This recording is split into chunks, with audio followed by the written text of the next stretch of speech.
చెప్పినటువంటి అద్భుతమైనటువంటి మాట. ఈ రాజ్యాంగం మన కళ సాకారం కానప్పుడు ఈ యువత రాజ్యాంగం మీద యుద్ధం చేయాలని ప్రకటించినటువంటి డాక్టర్ బాబాసాహెబ్ అంబేద్కర్ మన స్ఫూర్తి. మీరు అడగవచ్చు, సార్ భారతదేశంలో అత్యున్నతమైనటువంటి సుప్రీంకోర్టు ఇచ్చినటువంటి జడ్జిమెంట్ ఎందుకు భారతదేశంలో ఇంత దుర్మార్గమైనటువంటి జడ్జిమెంట్ ఇచ్చిందని నేను మీకు ఒక చాలా స్పష్టంగా ఒక మాట చెప్తాను. 2024 జూన్లో జరిగినటువంటి భారతదేశ సార్వత్రిక ఎన్నికల్లో 240 సీట్లతో గెలిచినటువంటి భారతీయ జనతా పార్టీకి వచ్చినటువంటి ఓట్లు 23,79,50,000 ఓట్లు.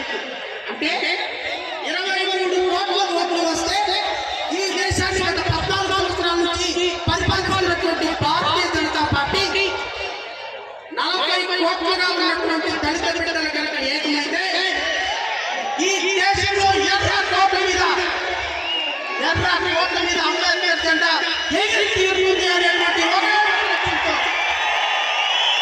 ఒకే ఒక లక్ష్యంతో భారతదేశంలో ఉన్న 40 కోట్ల మంది దళిత బిడ్డల్లో ఒక సుప్రీం కోర్టు దుర్మార్గకరమైన జడ్జిమెంట్ ద్వారా ఈ దేశంలో ఉన్న 1108 షెడ్యూల్ కాస్ట్ కులాలు, భారతదేశం మొత్తంలో మనకి 1108 షెడ్యూల్ కాస్ట్ కులాలు ఉన్నాయి.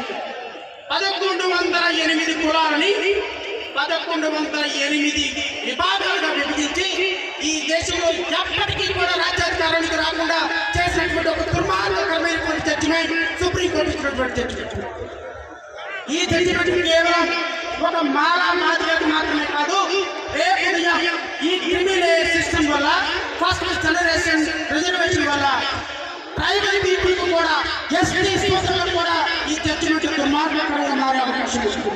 నేను మీ అందరినీ కోరుతున్నా, ఇది కేవలం ఆరంభం మాత్రమే కాదు, ఇది రాజకీయ పార్టీలు మాదిరి ఓట్లని మాలని ముఖ్యంగా 82 లక్షల మందిగా ఉన్న మాలని మనల్ని ఓటు బ్యాంకుగా చూసే చంద్రబాబు నాయుడికి ఇదే చివరి ఎన్నిక కావాలి అని నేను పిలుపునిస్తున్నా. నేను ఈ వేదిక నుంచి ప్రకటిస్తున్నా, ఈ వేదిక నుంచి నేను ప్రకటిస్తున్నా, మన మొదటి శత్రువు చంద్రబాబు నాయుడు, మన మొదటి శత్రువు చంద్రబాబు నాయుడు, మన రెండవ శత్రువు జగన్మోహన్ రెడ్డి, మన మూడవ శత్రువు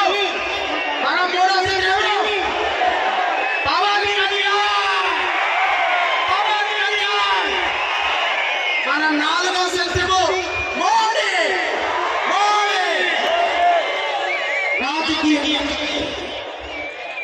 రాజకీయంగా